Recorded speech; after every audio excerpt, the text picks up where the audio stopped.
জুবাইর ইবনে আব্দি রাদিয়াল্লাহু তাআলা আনহু আতাইনা আনাস ইবনে মালিক, উনি বলেন যে আমি আনাস ইবনে মালিক রাদিয়াল্লাহু তাআলা আনহুর কাছে এসে মানাল কামিনাল হাজ্জাজ, হজের ব্যাপারে ওই সময় যে বাড়াবাড়ি রয়েছিল এই বাড়াবাড়ি নিয়ে আমি কমপ্লেইন করলাম আনাস রাদিয়াল্লাহু তাআলা আনহু এর কাছে।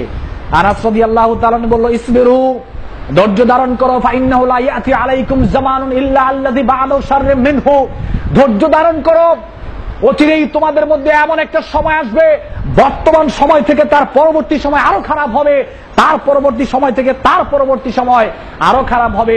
হাত্তা তালকাউ রাব্বাকুম সামি'তু মিন নাবিয়িকুম সাল্লাল্লাহু আলাইহি সাল্লাম, যতদিন পর্যন্ত তোমাদের রবের সাথে তোমাদের সাক্ষাৎ না হবে ততদিন এই অবস্থা চলতেই থাকবে। আমি তোমাদের নবী থেকে এই কথা বলতে শুনেছি। ফিতনা ব্যাপক হারে প্রকাশ পাবে, ফিতনা ব্যাপক হারে প্রকাশ পাওয়ার পরে অবস্থা হবে এইরকম। তিরমিজি শরীফে আসছে, হাদিসটা সহিহ। আল্লাহর নবী বলছেন ঈমানদারদের অবস্থা হবে ইয়াতি আলান নাসি জামানুন আস-সাবিরু ফীম আলা দীনিহি কাল কাবিদি আলাল জামরি, হাতের মধ্যে জ্বলন্ত অঙ্গার রাখা যেরকম কষ্ট হবে, ওই ফিতনা প্রকাশিত হওয়ার পর একজন মানুষ দ্বীন ইসলামের উপর টিকে থাকা, আমলের উপর টিকে থাকা তদ্রুপ কষ্টকর হয়ে যাবে। হাতের উপর জ্বলন্ত অঙ্গার রাখা যেরকম কষ্টকর হবে, ঈমান আমলের উপরে দ্বীন ইসলামের উপর টিকে থাকা তদ্রুপ কষ্ট হবে, যেটা এখন হচ্ছে। মানুষের মধ্যে অশান্তি, জুলম, নির্যাতন, জেনা, ব্যভিচার, পাপাচার ব্যাপক হারে প্রকাশ পাবে। মানুষ অসহ্য হয়ে যাবে, মানুষ কিছুই করতে পারবে না, তার কাছে ক্ষমতা থাকবে না, সামর্থ্য থাকবে না, অসহ্য হয়ে যাবে মানুষ। সর্বশেষ অবস্থা এরকম হবে, বুখারী শরীফে আছে আল্লাহ নবী বলছেন যে লা তাকুমুস সাআতু হাত্তা ইয়ামুররা রাজুলু বিকবরি রাজুলি ফায়াকুল ইয়া লাইতানি মাকানাহু।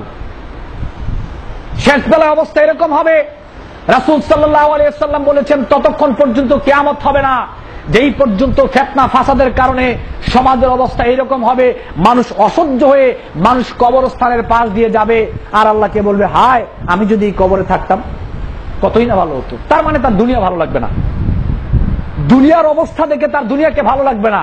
অবশেষে সে বলবে হায়, কবরের পাশ দিয়ে যাবে আর বলবে আজকে যদি আমি কবরে থাকতাম কতই না ভালো হতো। ফিতনা ফাসাদ এরকম ব্যাপক হারে প্রকাশিত হবে, যেটা এখন হচ্ছে, আরো প্রকাশিত হবে সামনে। এজন্য আমাদের কি করতে হবে? বুখারী মুসলিম শরীফে আসছে আল্লাহ নবী বলছেন বাদিরু বিল আমালি ফাসাতাকুনা ফিতানান কাকিতাইল লাইলিল মুজলিম। অন্ধকার যেমনি ভাবে আলোকে গ্রাস করে, পাপাচার ফিতনা ফাসাদ এসে তোমাদেরকে গ্রাস করবে। এই জন্য পাপাচারের ফিতনা ফাসাদের মোকাবেলা করার জন্য তোমরা বেশি বেশি ভালো আমল করার প্রতিযোগিতায় লিপ্ত হয়ে যাও। পাপাচার ফিতনা ফাসাদ এসে অন্ধকারের মতো তোমাদেরকে গ্রাস করবে, এখনো তোমাদেরকে পাপাচার গ্রাস করছে, ফিতনা ফাসাদ গ্রাস করছে, এর চেয়ে ব্যাপক আকার আরো বেশি ধারণ করবে দিন যত যাবে। ওইটার মোকাবেলা করার জন্য তোমরা বেশি বেশি করে ভালো কাজের প্রতিযোগিতায় লিপ্ত হয়ে যাও। তার মানে যত বেশি অন্ধকার তত বেশি আলো, যত বেশি অন্ধকার তত বেশি আলো, যত বেশি পাপাচার প্রকাশ পাবে আপনাকে তত বেশি ভালো কাজ করতে হবে। পাপাচারের মোকাবেলা করতে হবে ভালো কাজ দিয়ে,